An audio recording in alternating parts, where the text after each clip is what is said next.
No hay vuelta atrás. La crisis climática ha alcanzado un punto de no retorno. Nuestra codicia, nuestra ansia por crecer y nuestro consumo desmedido han saqueado el planeta. El fin es inminente, inevitable, y lo merecemos. Este es el mensaje apocalíptico que nuestras élites y sus lacayos nos arrojan sin descanso.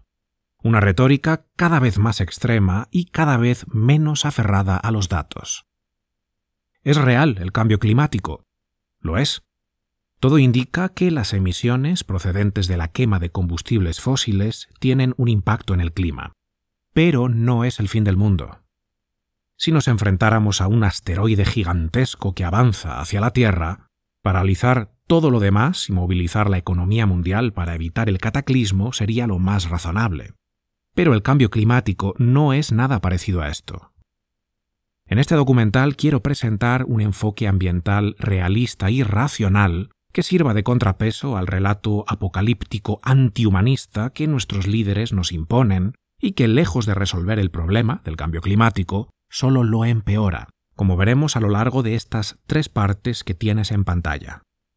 En la primera parte desmontaremos la fábula climática con datos. En la segunda veremos por qué los cambios que tantas personas han introducido en su estilo de vida para reducir sus emisiones de CO2 no sirven de mucho, y por qué las políticas climáticas actuales que todos pagamos de nuestro bolsillo, además de no solucionar ningún problema ambiental, están deteriorando otras áreas de desarrollo humano mucho más urgentes. Y por último, conoceremos las soluciones reales que podemos implementar y por qué no están siendo implementadas. Para elaborar el documental me he basado en estas 2 obras, Falsa Alarma, de Björn Lomborg, y No hay apocalipsis, de Michael Shellenberger. Estos 2 libros, que por supuesto te animo a leer, son la fuente de todos los datos que presentaré a continuación. Vamos allá.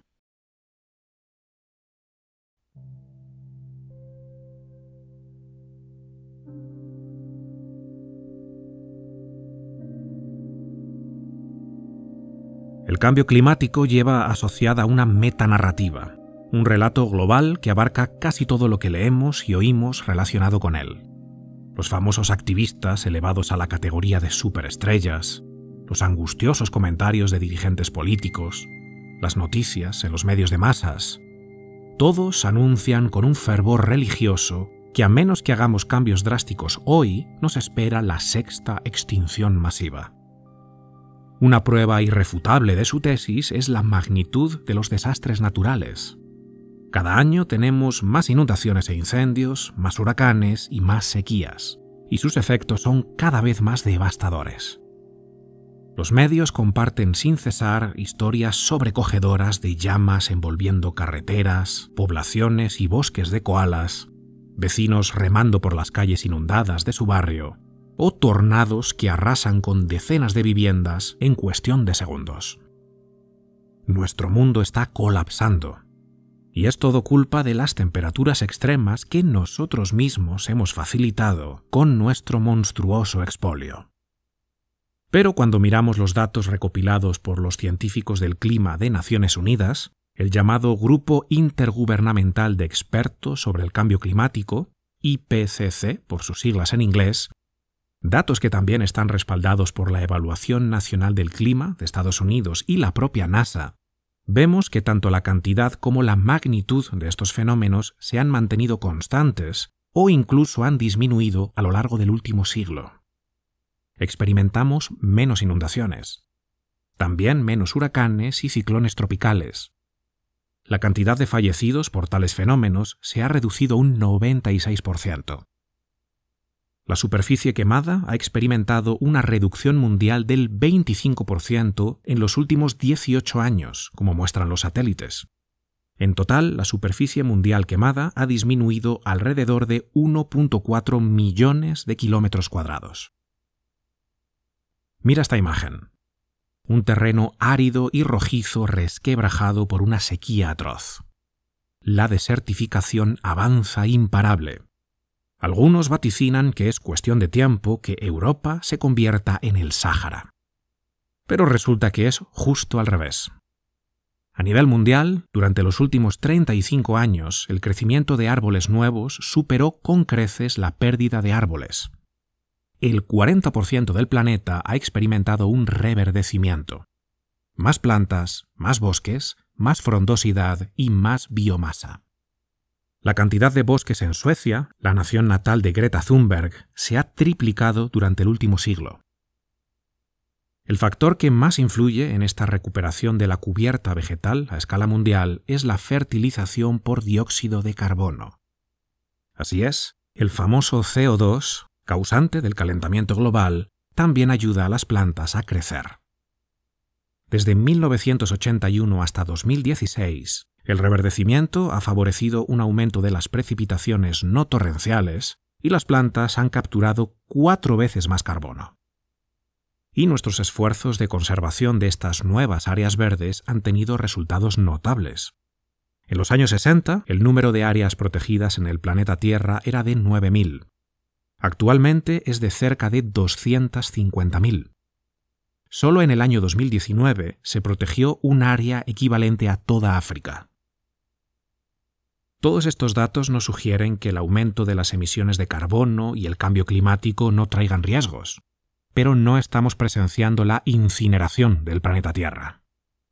Si queremos implementar soluciones eficaces, debemos salir del activismo sensiblero y conocer la realidad empírica de la situación. No podemos permitirnos el lujo de empujar políticas que, lejos de mejorar las cosas, hacen que todo empeore. Y esto es exactamente lo que está sucediendo.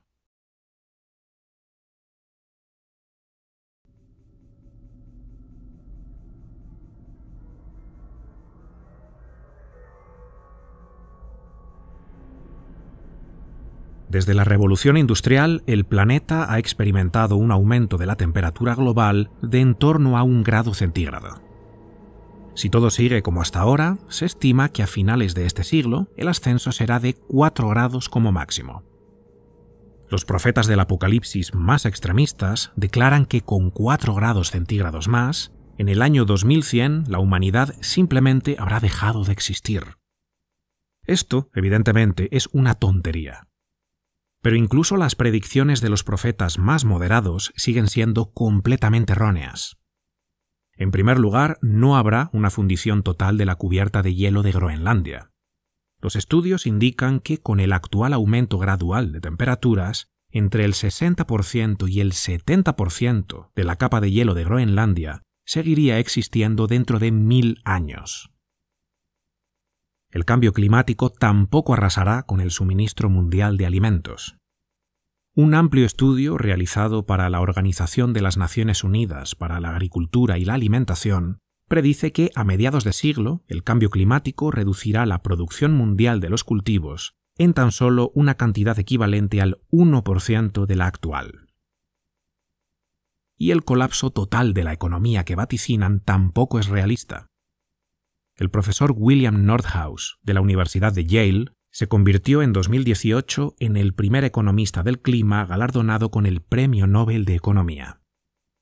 Para calcular los costes de la incidencia futura del cambio climático, economistas como Nordhaus usan modelos altamente fiables y muy respetados por la comunidad científica internacional, en los que introducen todos los datos científicos de ámbitos muy diversos: agricultura, energía, ascenso del nivel del mar, recursos hídricos, biodiversidad, enfermedades, migración, y calculan el coste económico del cambio climático con diferentes niveles de emisiones de dióxido de carbono, temperaturas, crecimientos económicos y medidas de adaptación. ¿Qué muestran los datos? Que un aumento de 4 grados en la temperatura media tendría una incidencia negativa equivalente a una caída del 2,9% del PIB mundial. Los efectos perjudiciales del cambio climático resultan ser bastante reducidos. Esto no quiere decir que debamos quedarnos de brazos cruzados porque todo está bien. Quiere decir que debemos tomar medidas proporcionales a la magnitud del problema. Y muy importante, medidas que ofrezcan un retorno positivo. ¿Estamos haciéndolo? No. Nuestras acciones individuales no sirven para nada y las medidas políticas, lejos de ayudar, resultan ser catastróficas. A nivel individual, los cambios en el estilo de vida para reducir las emisiones tienen intenciones muy nobles, pero los datos muestran que los efectos son minúsculos. Al intentar reducir las emisiones individuales, nos topamos con 3 desafíos fundamentales. El primero es que, por muy radicales que sean nuestros cambios, la reducción que conseguimos suele ser tan pequeña que en muchos casos tiene un efecto residual y ni siquiera puede ser medida. El segundo es que casi siempre ahorramos dinero, y esto supone un problema debido al famoso efecto rebote. Lo gastamos en otras cosas que generan nuevas emisiones, en ocasiones incluso mayores que lo que habíamos reducido inicialmente con nuestros cambios. Y el tercero es que muchas de nuestras acciones individuales acaban teniendo un efecto adverso en los ecosistemas por culpa de una mala gestión de esos que nos exigen que hagamos cambios. Un claro ejemplo es el reciclaje. La imagen de la tortuga envuelta en plástico o de los grandes cetáceos con sus estómagos llenos de desechos movilizó a Occidente. Pero incluso algo tan básico como el reciclaje puede tener consecuencias nefastas si la gestión es corrupta. En muchas ocasiones, lo que pones en el contenedor de reciclaje se envía a países como Indonesia y Malasia. Por el camino, muchos de estos desechos que cuidadosamente habías reciclado acaban en el océano. Y una vez que llegan a su destino, esos países no tienen la infraestructura para lidiar con ellos, así que se crean vertederos ilegales. Entre el 60% y el 90% de los desechos electrónicos de los países ricos acaban en esos basureros ilegales de los países pobres. En California, la prohibición de las bolsas de plástico resultó en un aumento drástico en el uso de bolsas de papel, lo que incrementó las emisiones de carbono debido a la mayor cantidad de energía necesaria para producirlas. Para que una bolsa de papel tenga un impacto menor en el medio ambiente, debe utilizarse 43 veces antes de desecharse. Esta dosis de realidad hizo que los ambientalistas tuvieran que dar un completo giro en sus protestas y comenzaran a exigir la alternativa de los bioplásticos. El problema es que algunos bioplásticos son tan duraderos como los plásticos hechos de productos derivados del petróleo. Además, todos provienen de cultivos.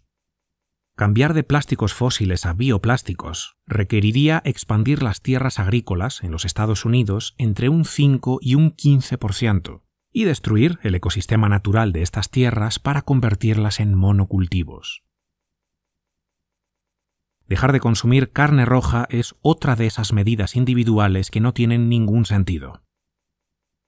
El IPCC declaró recientemente que si todos siguiéramos una dieta vegana, que excluye no solo la carne, sino también los huevos y los productos lácteos, las emisiones terrestres podrían reducirse en un 70% para 2050.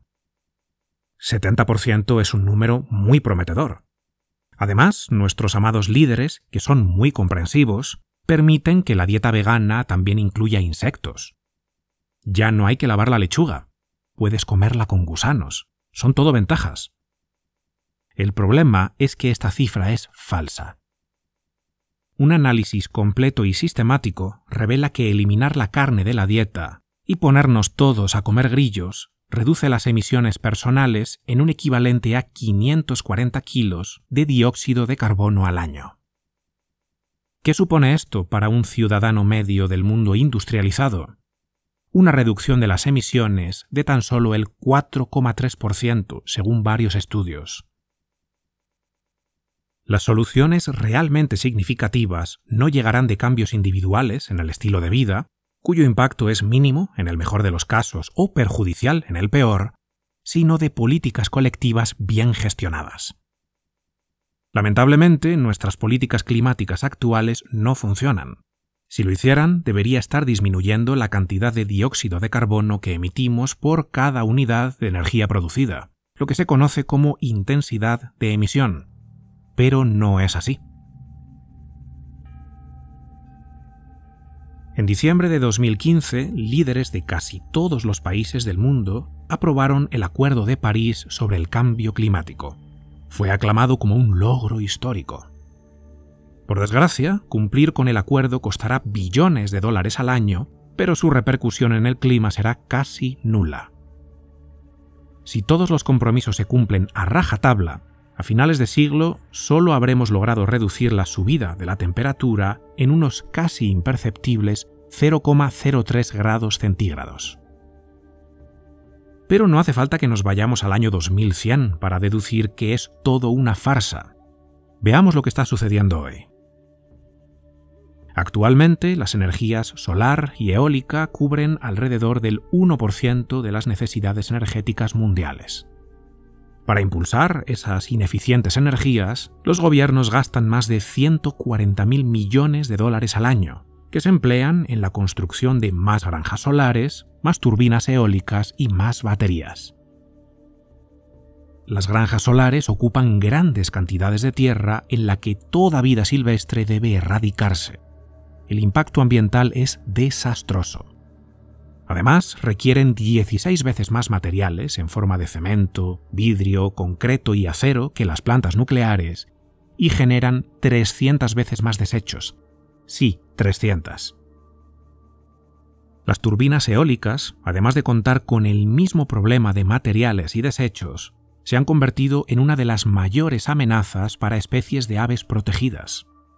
Al ocupar grandes áreas de hábitat migratorio, están aniquilando a águilas reales y calvas, búhos llaneros, halcones de cola roja, gavilanes de Swainson, cernícalos americanos, milanos de cola blanca, halcones peregrinos y halcones de las praderas, entre muchos otros, a un ritmo sin precedentes. Destruir la biodiversidad para salvar al planeta. El asunto de las baterías tampoco es demasiado alentador. Uno de los centros de almacenamiento de baterías de litio más grandes del mundo se encuentra en Escondido, California. Pero solo puede almacenar suficiente energía para unos 24.000 hogares estadounidenses durante 4 horas. Recordemos que en los Estados Unidos hay alrededor de 134 millones de hogares, sin contar negocios y fábricas. Para respaldar a toda la red eléctrica de los Estados Unidos durante solo 4 horas, necesitaríamos 15.900 centros de almacenamiento del tamaño del de Escondido, a un costo de 894.000 millones de dólares. Y para que los Estados Unidos funcionen exclusivamente con energía solar y eólica, el almacenamiento requerido elevaría el costo a más de 23 billones, con B. Todo ese dinero no sale de los bolsillos de DiCaprio o de Bill Gates. Lo paga el ciudadano medio con sus impuestos directos e indirectos sin que pueda hacer nada para evitar el robo. ¿A dónde va ese dinero? A un circuito cerrado de políticos y líderes globales no electos, medios de masas y redes clientelares que se enriquecen mientras siguen implementando políticas diseñadas para agravar intencionalmente el problema del clima, con lo que tienen legitimidad para exigir un esfuerzo aún mayor al ciudadano medio. Una estafa en bucle que a ellos les proporciona más poder y control, mientras que a nosotros nos resta derechos y libertades, nos empobrece y nos desmoraliza. Un claro ejemplo. Si la Unión Europea mantiene sus promesas climáticas para 2050, y parecen decididos a hacerlo, tendría que acabar pagando más de 2,5 billones de dólares al año, el 10% de todo su PIB. Esto supera todo el gasto conjunto actual de la Unión Europea en educación, sanidad, vivienda, defensa, cuerpos policiales y tribunales. Todas esas áreas se verán afectadas negativamente. Ya lo estamos viendo. Poblaciones menos sanas y peor educadas, acceso precario a la vivienda, mayor inseguridad, un sistema de justicia cada vez más totalitario. Estamos condenando a nuestros hijos y a nuestros nietos a un futuro menos próspero y con menos oportunidades. Y estamos condenando también a los más pobres. Para ellos, las políticas climáticas que encarecen la energía tienen consecuencias devastadoras. En primer lugar, los inviernos serán mortales. El frío mata a muchas más personas que las olas de calor, Por cada vida que se pierde por culpa del calor, hay 17 personas que mueren de frío. En segundo lugar, con una energía más cara, la producción agrícola, el procesado de alimentos y el transporte incrementarán en un 110% el precio de los alimentos de aquí a 2050. Y esto tendría el resultado neto de sentenciar a 78 millones de personas a morir de hambre. El planteamiento actual para solucionar el cambio climático no funciona. Después de 30 años de fracasos, debemos decir basta. La retórica apocalíptica ya causó daños horribles en el pasado. Ideas como el control de la natalidad para reducir la superpoblación provocó infames abusos como abortos forzosos y esterilizaciones masivas. En un solo año, en 1976, el gobierno indio esterilizó a la fuerza a 6,2 millones de hombres. Y esta retórica también está causando atrocidades en el presente. Quienes nos venden el relato más aterrador posible sobre el cambio climático lo hacen porque pueden capitalizar ese miedo. Los medios de comunicación consiguen más visitas y más visualizaciones con historias estremecedoras. Los activistas consiguen dinero. Los investigadores que dicen luchar contra amenazas apocalípticas reciben más atención, más reconocimiento para su grupo de investigación y más oportunidades de financiación en el futuro. Los políticos que ponen el énfasis en los escenarios pavorosos lanzan la promesa de salvarnos y, de paso, consiguen autoridad para distribuir considerables recursos con el fin de resolver el problema. Debemos resistirnos al llamamiento miope de activistas, grupos de presión ecologistas y políticos populistas que prometen acabar con las emisiones de carbono a costa de traernos muerte y miseria. Como decía Mencken, la urgencia por salvar a la humanidad es casi siempre una máscara que oculta la urgencia por gobernarla.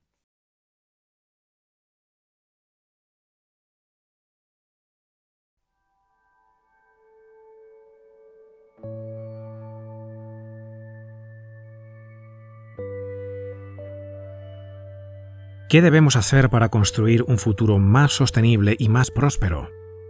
Más innovación y más consumo.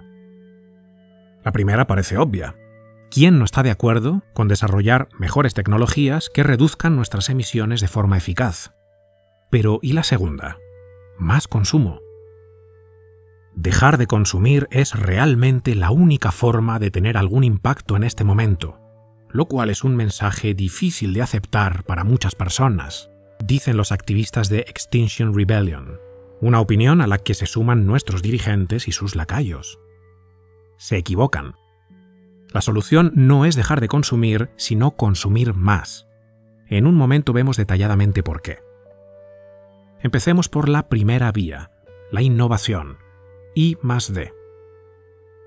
En este momento, las energías solar y eólica son soluciones caras e ineficientes comparadas con los combustibles fósiles. Necesitamos fuentes de energía verde más baratas que los combustibles fósiles, y la única forma de lograr algo así es innovar. En lugar de convencer a la gente para que no viaje en avión, deberíamos centrarnos en mejorar la eficiencia energética de este transporte. ¿De dónde sale ese dinero? De retirar las subvenciones a las ineficientes políticas climáticas actuales y emplearlo en innovación y desarrollo tecnológico, que además tiene un coste bastante bajo. Con 100.000 millones de dólares se podría financiar la innovación en una gran variedad de tecnologías verdes. Según el Consorcio de Copenhague, fundado por Björn Lomborg y que reúne a expertos y premios Nobel en multitud de áreas, nuestro foco inicial debería estar en el almacenamiento de energía, la energía nuclear y la captura de carbono del aire. Vamos a ver estas tres áreas por separado. La primera es el almacenamiento de energía. Si lográramos almacenar cantidades casi ilimitadas de energía solar y eólica, entonces la energía almacenada podría usarse cuando se necesitara y no solo cuando la naturaleza se digne a proporcionarla. Cuando oímos hablar de almacenamiento de energía, pensamos de inmediato en las baterías recargables, como las de los coches eléctricos. Pero estas representan menos del 1% de la energía almacenada en todo el mundo. El 96% del almacenamiento energético actual se basa en la vieja y conocida tecnología para embalsar agua. La Agencia Internacional de la Energía calcula que en las próximas 2 décadas se destinarán 300.000 millones de dólares a multiplicar por 40 la capacidad de almacenamiento. Sin embargo, eso solo servirá para incrementar la energía almacenada hasta cubrir tan solo 11 minutos del consumo eléctrico mundial. 11 minutos. Necesitamos desarrollar nuevas formas de almacenamiento y dejar de tirar el dinero en las que no funcionan. El segundo sector obvio para invertir en I+D es la energía nuclear. La energía nuclear no emite dióxido de carbono y es muy segura, lo cual a muchos les sorprende. Después de las viciosas campañas contra la energía nuclear, a las que nos han sometido desde hace 30 años, y las terribles catástrofes de Fukushima y Chernóbil, proponer más energía nuclear en estos tiempos parece propio de desalmados. Veamos algunos datos.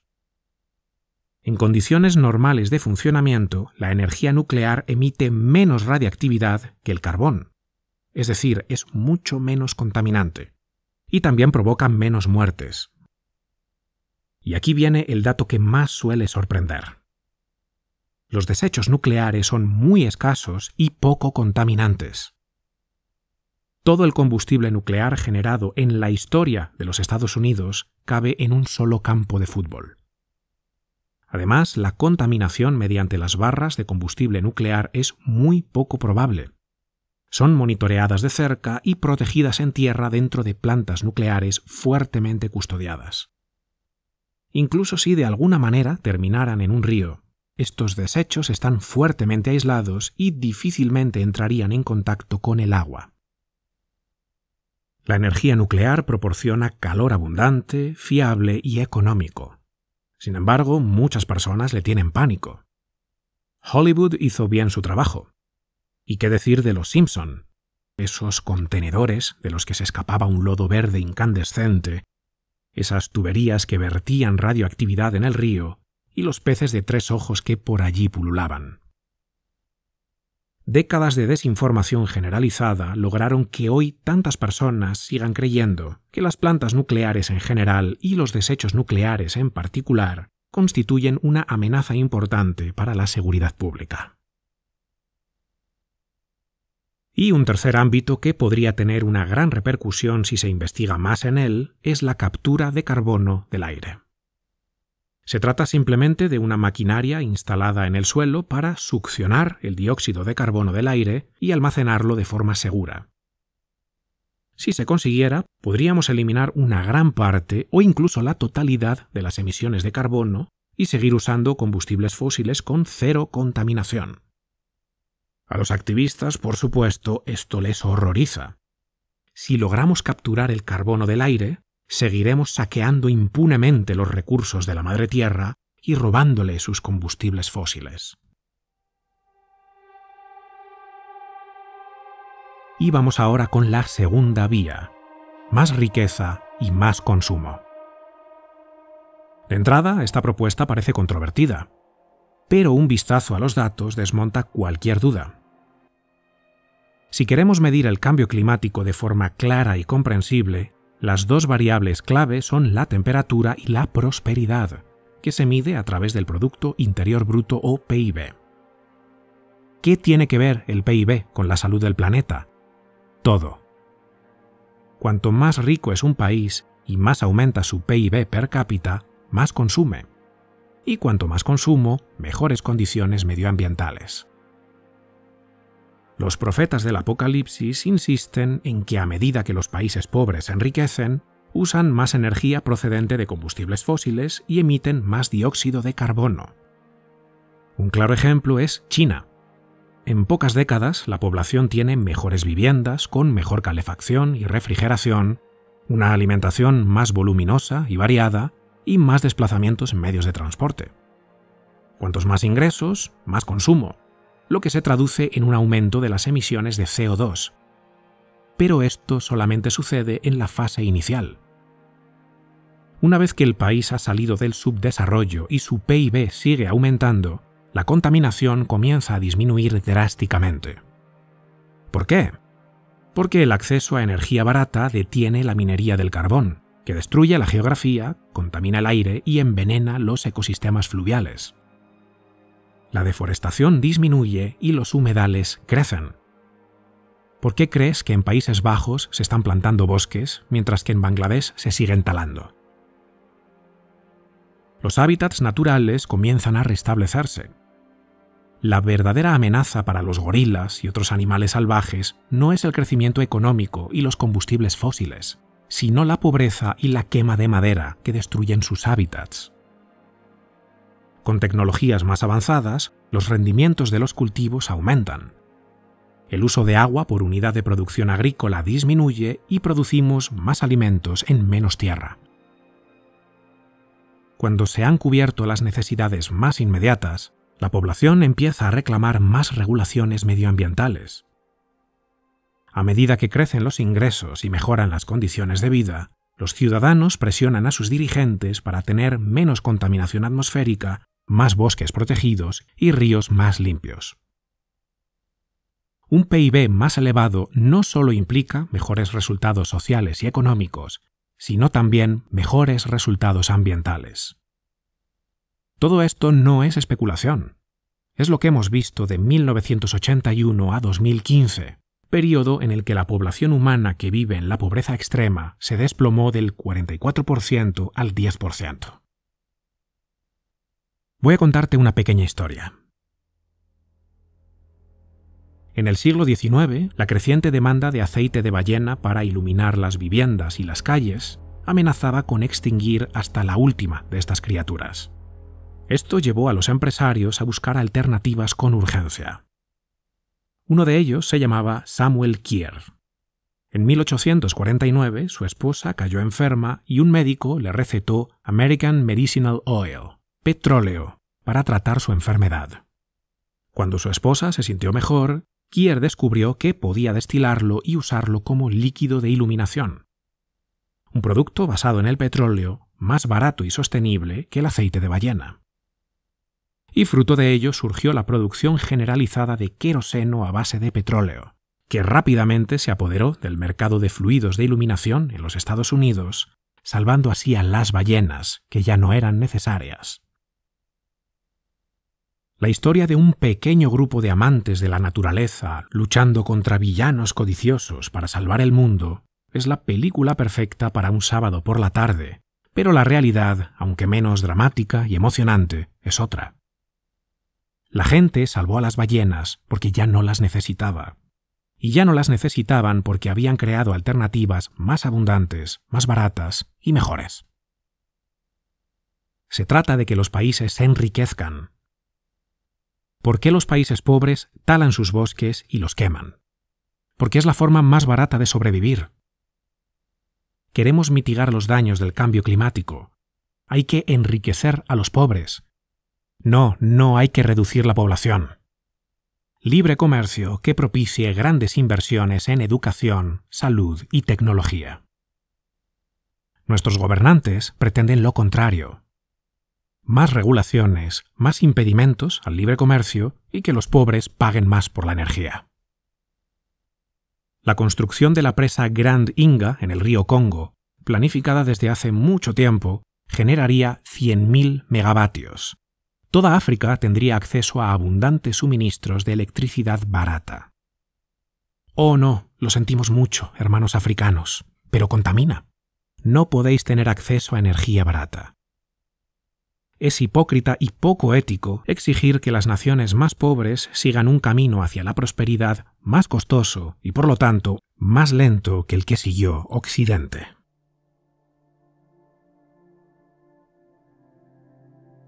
El ecologismo de hoy es la religión secular dominante de la clase media occidental.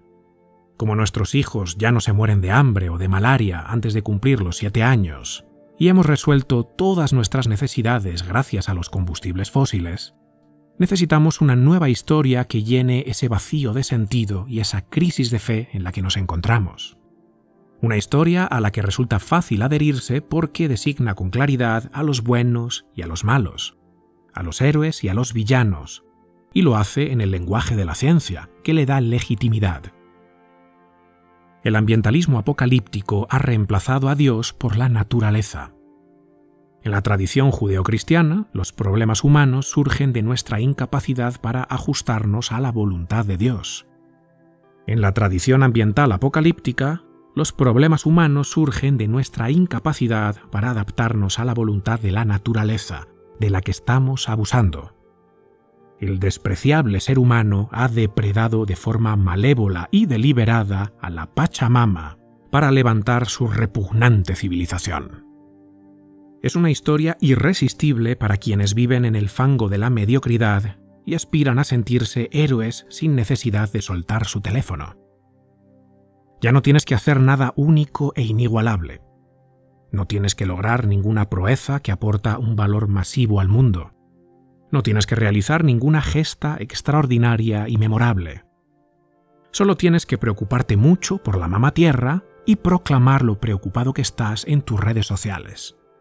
A no ser que seas de los más audaces, en cuyo caso puede que logres la extraordinaria hazaña de tirarle botes de tomate a obras de arte. Hasta puede que seas tan intrépido que te atreverás a cortar el tráfico matutino pegándote al asfalto con adhesivos altamente contaminantes. El cambio climático no es el resultado de la codicia. El aumento de las emisiones es un subproducto del consumo de energía, que ha sido necesario para que las personas, sus familias y sus sociedades salgan de la pobreza y alcancen la dignidad humana. Este antihumanismo es absolutamente lunático. Es una tergiversación ideológica de la evidencia que solo sirve a los intereses malthusianos de un grupo de psicópatas genocidas bien vestidos. Estamos a tiempo de deshacer el hechizo, recuperar la cordura y cambiar la historia. La elección es nuestra.